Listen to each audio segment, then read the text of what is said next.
Hello po, ako si John, 13 years kidney transplant. Ngayong araw na to, ito na po yung promise ko sa inyo na gagawa ko ng video about step-by-step procedure for kidney transplant. And disclaimer lang po, lahat po ng sasabihin ko sa inyo sa video na to, based lang po sa experience ko. Kung meron pong mali sa sinasabi ko, o kung meron po kayong pwedeng idagdag, pwede nyo pong sabihin sa baba and pwede nyo po siyang i-comment. Yung sasabihin ko po sa video na to, sa mga hindi po nakakaalam kung paano po yung proseso for kidney transplant sa NKTI, sa mga bago na gusto magpa-kidney transplant, at least meron kayong idea kung paano magpa-kidney transplant sa NKTI. Bago ko po simulan tong video na to, hindi po ako empleyado ng NKTI, hindi po ako affiliate ng kahit anong pharmaceutical company. Lahat po na maririnig nyo po sa akin, lahat po na sasabihin ko sa inyo, based lang po sa experience ko. Nasa inyo pa rin po yon kung susundin nyo po yung mga sinasabi ko, kaya wala po magiging problema para po sa ating lahat. Hindi ko na po papatagalin tong intro ko, and sana matapos nyo tong video na to hanggang dulo kasi medyo mahaba to, and step by step po talaga yung gagawin ko para at least maintindihan nyo and hindi po masayang yung oras nyo na panonood po sa akin. Una po sa lahat, kung kayo po pasyente ng ibang ospital tapos gusto nyo po magpa-kidney transplant sa NKTI, gusto nyo po mag-workup, kailangan po manghingi po kayo ng endorsement letter sa doktor nyo. Nakalagay doon na magpapa-transplant kayo sa NKTI. Tapos kumuha na rin po kayo ng indigency report sa barangay nyo, and then kumuha din kayo ng social case study. Mas maganda kung kasama nyo na po yung donor nyo kung pupunta kayo sa social service ng NKTI. At least isang puntahan na lang kayo. Pag na-interview kayo, makita na rin po yung donor nyo. Kapag na po nasa malalayong lugar kayo, like mga Visayas, Mindanao, alam nyo may mga kapwa ko kidney transplant na galing sa malalayong lugar. Talagang kumukuha sila ng apartment, kumukuha sila ng kwarto dito malapit sa NKTI. Alam nyo naman kapag nag-workup, kapag nagpa-process kayo ng for kidney transplant, talagang mayat maya punta kayo sa ospital, mayat maya magpapalaboratory kayo, magpapa-check up kayo. Kung pabalik-balik kayo ng probinsya nyo, mas malaki yung gastos,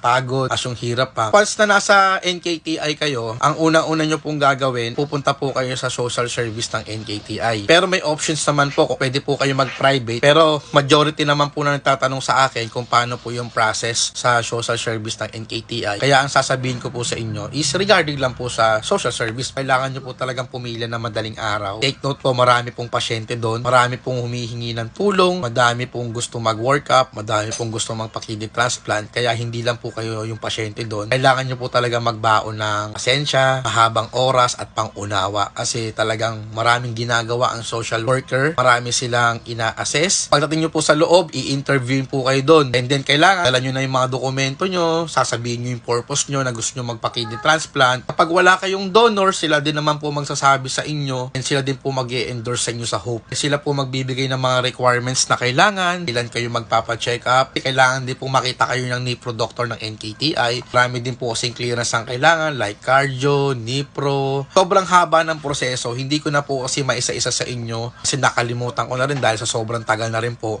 Again, marami pong pinagdadaanan lalong-lalo na kapag under kayo ng service. Bibigyan kayo ng requirements niyan kasi madaming requirements ang ibibigay sa iyo ang social worker Iisa-isahin yun. Sa inyo na po yung bola kung paano nyo po bibilisan. Sa inyo na po yung oras kung paano nyo po mamadaliin yung kidney transplant. And lahat naman po yun, available naman po lahat po ng mga laboratory test nasa NKTI na din po. Siyempre, kailangan may dala kayong pera. Kailangan may ipapakita kayong show money. Hindi ko alam kung magkano na exact amount ng show money na service. Kasi yung time ko, 250,000. Baka ngayon, mga 600,000 na. Ako sigurado sa 600,000. Marami kasi nagtatanong bakit kailangan pa ng show money. Ang sagot po, hindi. Yung show money po yun, gagamitin nyo po yun in case lang naman kasi maubusan kayo ng guarantee letter, case na wala kayong pagkukuhanan talaga. At least wala kayong sasabihin sa social worker nyo na nasa kalagitnaan kayo ng workup nyo. Sabihin nyo, ma'am, wala na po kaming pera. Wala na po kaming pampa-workup. Lalabas yung show money.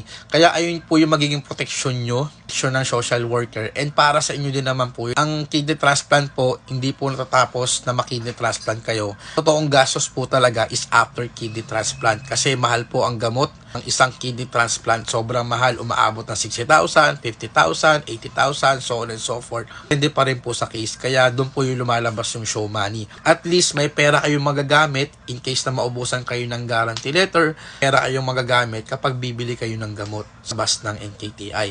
Kapag hindi siya available sa NKTI. Kapag naman nag-work up kayo, pwede naman kayong gumamit ng guarantee letter. Naman gamitan ng guarantee letter. Pero during the kidney transplant, Kung may babayaran man kayo, sobrang minimal lang. Then, pwede nyo naman gamitan ng guarantee letter. Yung show money na yon, kasigurado sa inyo na hindi nyo mauubos yung sa workup nyo. Meron namang guarantee letter. Pardig naman, kapag wala kang donor, i-endorse ka ng social worker mo sa Hope. Hope kasi is organization siya. Which is madaming naapila doon for subject for kidney transplant. Nag-iintay ang possible donor nila.